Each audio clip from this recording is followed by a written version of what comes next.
Good morning students. इससे पहले lecture में हम लोगों ने एंजाइम्स की कार्य प्रणाली को देखा था कि यहाँ पर जो एंजाइम्स होते हैं वो कार्य कैसे करते हैं, उनके कार्य करने का तरीका कैसे होता है।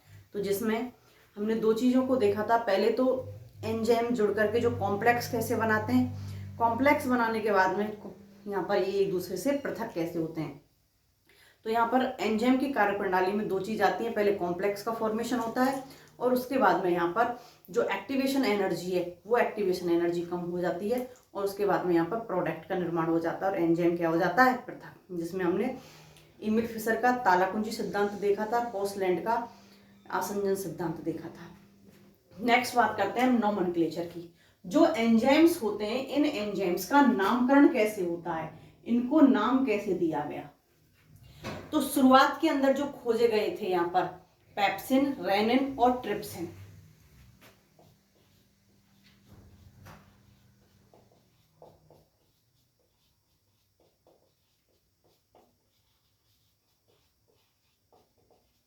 इन तीन एंजाइम को छोड़ करके, क्योंकि सबसे पहले खोजे गए कौन थे, ये तीन थे, तो इन तीन एंजाइम को छोड़ करके बाकी जितने भी एंजाइम्स थे उनको तीन ग्रुप में बांट दिया गया। उनका जो नामकरण था वो तीन ग्रुप में किया गया।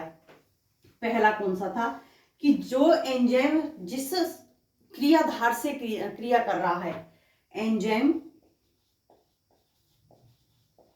जिस क्रियाधार से क्रिया कर रहा है,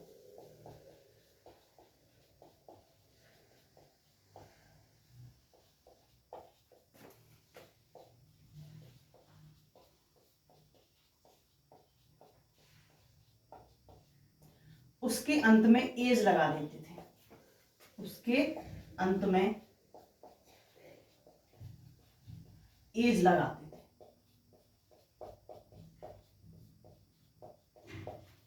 यहां जिस क्रियाधार से वो क्रिया कर रहा है उसके अंत में क्या लगा दिया, एज।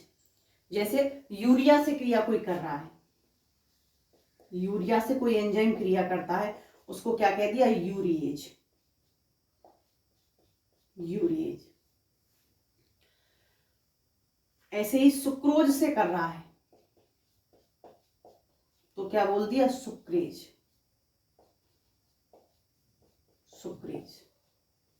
तो यहां पर जिस क्रियाधार से क्रिया कर रहा है उसी के अंत में एज लगा करके यहां पर एंजाइम्स के नाम को दिया गया। दूसरा, एंजाइम प्लस सबस्ट्रेट की क्रिया हुई, तो यहां जब क्रिया हुई तो जो रिएक्शन हो रही है, यहां जो अभिक्रिया हो रही है, इस अभिक्रिया की प्रकृति के आधार पर, अभिक्रिया की प्रकृति के आधार पर नाम दिए गए।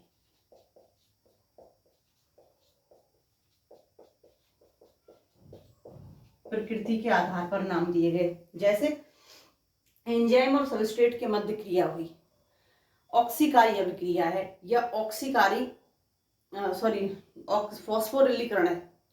तो यहां पर अगर ऑक्सीकारी क्रिया है या अपचयनकारी क्रिया है, कोई सी भी है, चाहे अपचयन और ऑक्सीकरण दोनों ही हो रहा है, अपचयन और प्लस ऑक्सीकरण दोनों ही हो रहा है, ऑक्सीकरण दोनों ही कार्य हो रहे हैं, तो वहां पर एंजाइम को क्या बोलते थे,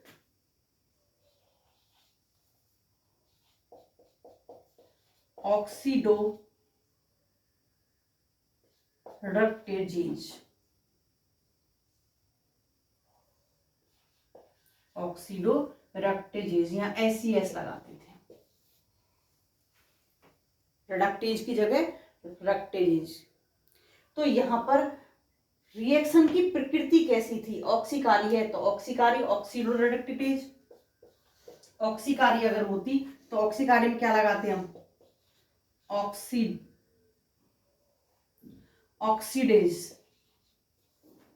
यहां पर ऑक्सीकारी में क्या लगाते हैं हम, ऑक्सीडेज। तो यहां अभिक्रिया की प्रकृति कैसी है, उस प्रकृति के आधार पर नामकरण किया गया। और तीसरा जो नामकरण किया गया था वहां दोनों को लिया गया, क्रियाधार से क्रिया कर रहा है तो यहां पर क्रियाधार, जिस क्रियाधार से क्रिया कर रहा है उसके आधार पर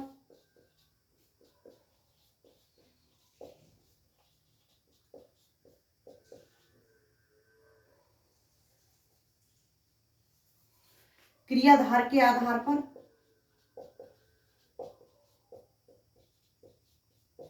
प्लस रिएक्शन की प्रकृति के आधार पर, रिएक्शन की प्रकृति के आधार पर।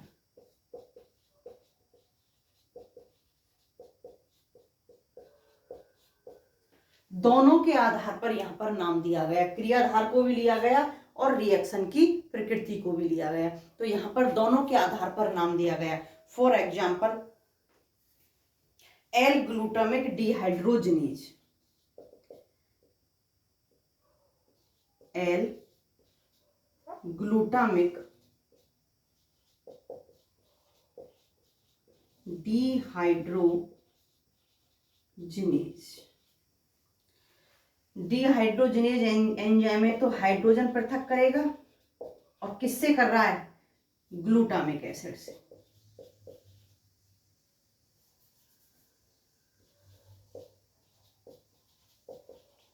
किससे कर रहा है, ग्लूटामिक एसिड से। तो यहां पर सबस्ट्रेट भी आ गया और रिएक्शन की प्रकृति भी आ गई। तो इन दोनों के आधार पर यहां नामकरण किया गया। लेकिन यहां बाद में क्या हुआ कि यहां पर बाद में नामों में भिन्नताएं हो गई, कुछ नाम अलग हो गए। तो यहां पर जो एंजाइम कमीशन था, यहाँ पर जो अंतरराष्ट्रीय लेवल पर जो एंजाइम कमीशन था, उस एंजाइम कमीशन ने इन नामों को अंतरराष्ट्रीय लेवल पर दिया, जो सभी जगह कैसे थे, समान प्रकार के थे।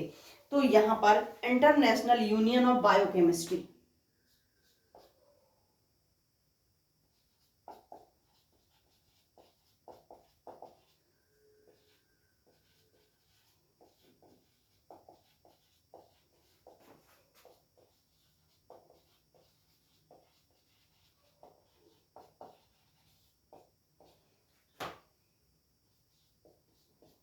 ईसी होता है नेशनल यूनियन ऑफ बायोकेमिस्ट्री, क्योंकि एंजाइम्स किस में आते हैं, बायोकेमिस्ट्री में, जिसको क्या बोलते हैं हम, एंजाइम कमीशन,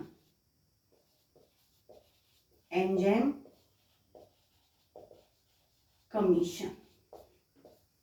तो इन्होंने यहां पर एंजाइम के नोमेनक्लेचर के लिए कुछ फिक्स नियम बनाए और उन्हीं नियम के आधार पर फिर नामकरण किया जाने लगा कि जो भी नामकरण होगा इन्हीं नियमों के अनुसार होगा। जैसा भी नामकरण है, जो भी नामकरण है, वो इसी के अकॉर्डिंग ही होगा, एंजाइम कमीशन के अकॉर्डिंग ही होगा। तो यहाँ पर फॉर एग्जांपल्स जो नाम दिए गए थे, जैसे यहाँ पर एंजाइम था हेक्सोकाइनेज,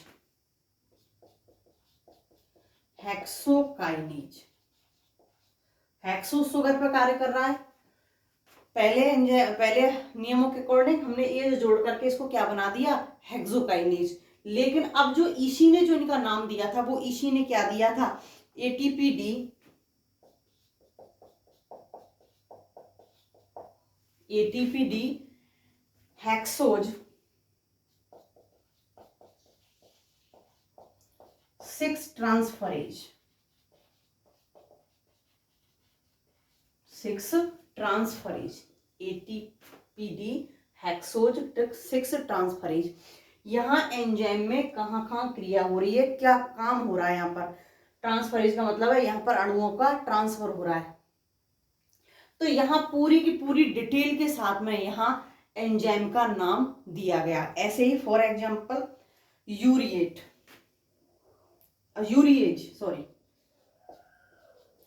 जो यूरिएज एंजाइम था, यूरिएज एंजाइम को दिया गया यूरिएट, यूरिया पे काम कर रहा है, यूरिएट के लिए यूरिएट ऑक्सीजन,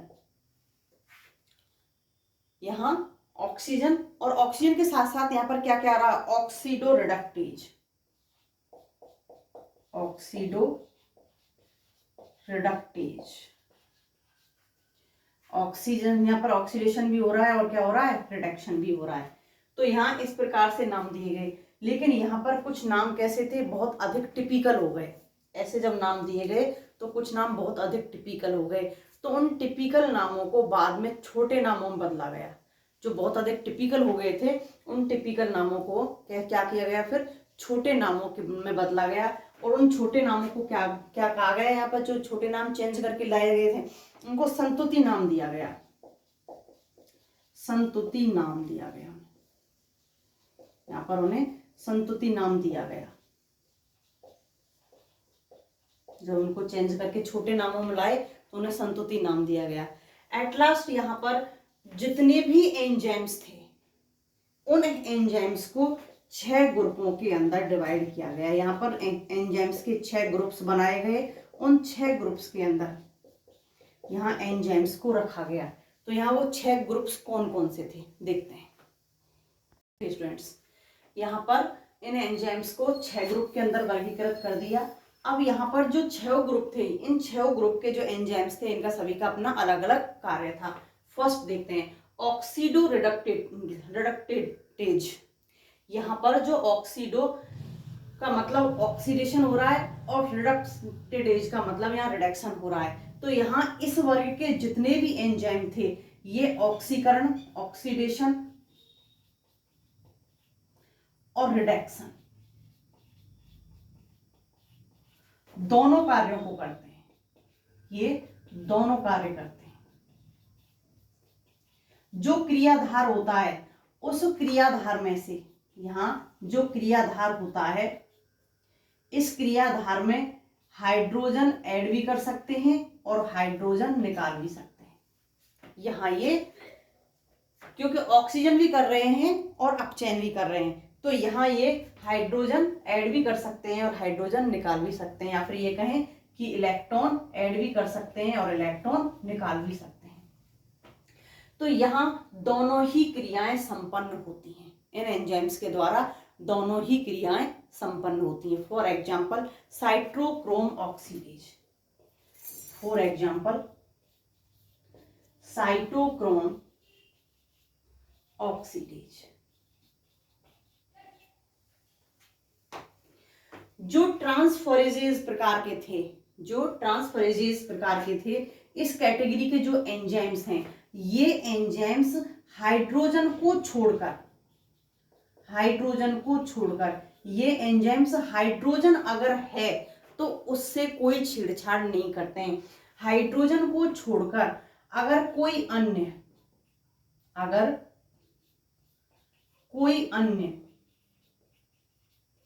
ग्रुप या मूलक उपस्थित है, रेडिकल उपस्थित है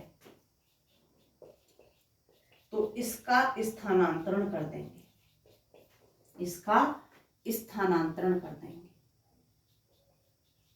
हाइड्रोजन को छोड़ करके अगर कोई अन्य मूलक या ग्रुप उपस्थित है तो इसका क्या कर देंगे, ये स्थानांतरण कर देंगे। उसका क्या कर देंगे, ट्रांसफरेजेस मतलब स्थानांतरण कर देंगे। लेकिन हाथ किससे नहीं लगाएंगे, बिल्कुल छेड़छाड़, ये हाइड्रोजन के साथ में कोई भी छेड़छाड़ नहीं करेंगे, उसको ऐसे के ऐसे ही छोड़ देंगे। तो यहाँ पर कुछ ग्रुप होते हैं जिनको ये ट्रांसफर करते हैं। तो ये ग्रुप फॉर एग्जांपल कौन कौन से होते हैं, जहां जिसका ये ट्रांसफर करते हैं, थायोल, यहाँ thiol, phosphate, amino,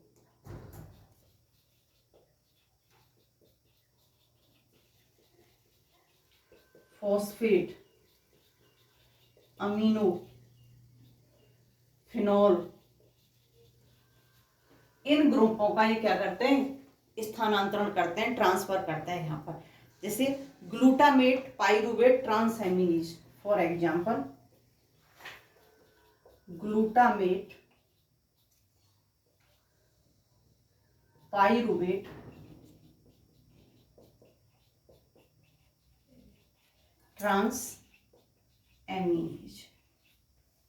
transaminase. Hydrolases और हाइड्रेजेज दो प्रकार के एंजाइम होते हैं। यहाँ जो 3rd नंबर का एंजाइम की कैटेगरी है, यहाँ 2 प्रकार की कैटेगरी के एंजाइम होते हैं। हाइड्रोलिजेज ये कैसे होते हैं, जो बड़े अणु होते हैं, इन बड़े अणुओं से जल का अणु जुड़ेगा और ये क्या कर देगा, छोटे अणुओं में टूट जाते हैं। छोटे अणुओं में, बड़े अणु किस में टूटेंगे, छोटे अणुओं में टूटते हैं। बड़े अणु छोटे अणुओं के अंदर टूट जाते हैं। किसके अंदर? हाइड्रोलेज प्रकार के हैं। लेकिन हाइड्रेज प्रकार के में क्या होगा? हाइड्रेज प्रकार के में जो छोटे छोटे अणु होते हैं, ये छोटे छोटे अणु जल के अणु के साथ में जुड़ करके किसका निर्माण करेंगे? बड़े अणु का। ये जल के साथ जुड़ करके बड़े अणु का निर्माण करते हैं, बड़े अणु का निर्माण करते हैं। तो ग्रुप थर्ड के अंदर जो हाइड्रोलेज हैं ये बड़े अणुओं को तोड़ते हैं और छोटे अणुओं का निर्माण करते हैं, और जो हाइड्रेज हैं ये छोटे अणुओं को जोड़ करके जल का अणु ग्रहण करेंगे, जल के अणु के द्वारा छोटे छोटे अणुओं को जोड़ेंगे और किसका निर्माण करेंगे? बड़े अणु का निर्माण करेंगे। For example esterase, carbohydrase, esterase,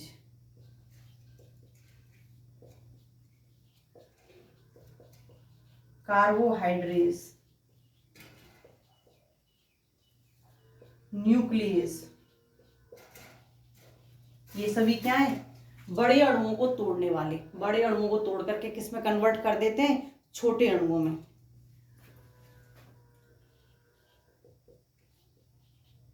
fumarase,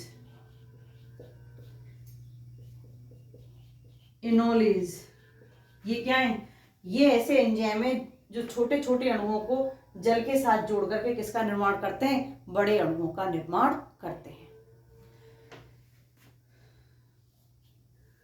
lyses, यहां पर जो लाइजेज प्रकार के होते हैं ये बिना जल अपघटन के, यहां जल अपघटन नहीं होता, यहां पर जल अपघटन नहीं होता, जल अपघटन एब्सेंट होता है। इस कैटेगरी के जो एंजाइम्स होते हैं वो जल का अपघटन नहीं करते। बिना जल अपघटन के क्या करेंगे? ये सहसंयोजक बंधों को तोड़ेंगे। बिना जल अपघटन के सहसंयोजक बंध को तोड़ते हैं।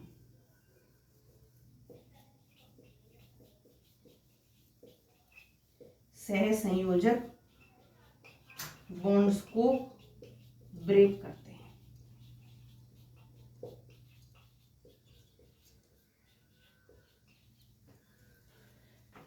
क्योंकि ये जो है यहाँ पर सहसंयोजक बॉन्ड्स ब्रेक हो रहे हैं हाइड्रोलिसिस में, तो यहाँ पर जल अपघटन हो रहा है। लेकिन यहाँ जल अपघटन नहीं होगा और बिना जल अपघटन की जो सहसंयोजक बॉन्ड्स हैं वो क्या हो जाएंगे?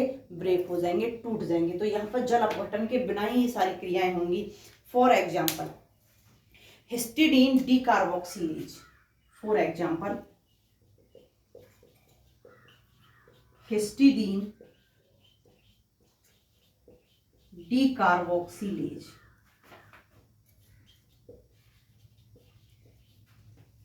तो ये ऐसा एंजाइम है यहाँ पर हिस्टिड डीकार्बोक्सिलेज मतलब कार्बोक्सिलेशन हो रहा है, CO2 निकल रहा है। यहाँ ये एंजाइम हिस्टिडीन से CO2 को निकाल देगा, लेकिन यहाँ पर जल अपघटन की प्रक्रिया नहीं होगी। बिना जल अपघटन के ये क्या कर देगा? CO2 को निकाल देगा। आइसोमरेजेज, जो आइसोमरेजेज प्रकृति के जो एंजाइम्स होते हैं, ये एंजाइम्स जो प्रकाशीय समायवी होते हैं, जो प्रकाशीय समायवी होते हैं,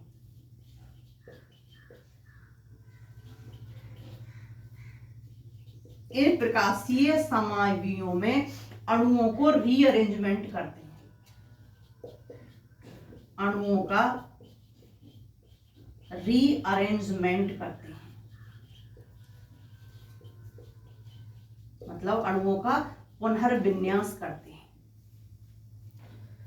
यहां संरचनाएं बिल्कुल परिवर्तित नहीं होती हैं। जो इंटरनल स्ट्रक्चर है, जो अणुओं का विन्यास है, वो अणुओं का विन्यास बदलता है। आप लोगों ने केमिस्ट्री के अंदर समावयवता पढ़ी है, तो समावयवताओं में क्या होता है कि जैसे ग्लूकोज में एल लिवो रोटेटरी और डेक्सो रोटेटरी मिल रहा है, तो यहाँ पर केवल कुछ अणुओं का विन्यास परिवर्तित होता है।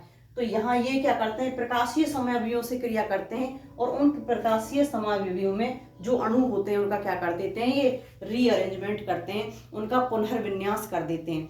For phosphohexo isomerase, phosphohexo isomerase.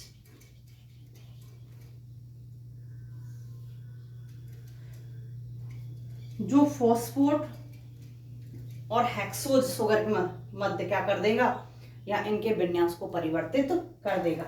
Ligases, ligases में यहाँ पर इस कैटेगरी के जो एंजाइम्स होते हैं, ये एंजाइम्स क्या करते हैं कि एटीपी के द्वारा, यहां एटीपी वर्ण होगी, एटीपी से ऊर्जा प्राप्त करेंगे, ये एटीपी से ऊर्जा प्राप्त करते हैं और ऊर्जा प्राप्त करके यहां पर दो यौगिकों को सहसंयोजक बंधों से जोड़ देते हैं, सहसंयोजक बॉन्ड्स द्वारा जोड़ देते हैं।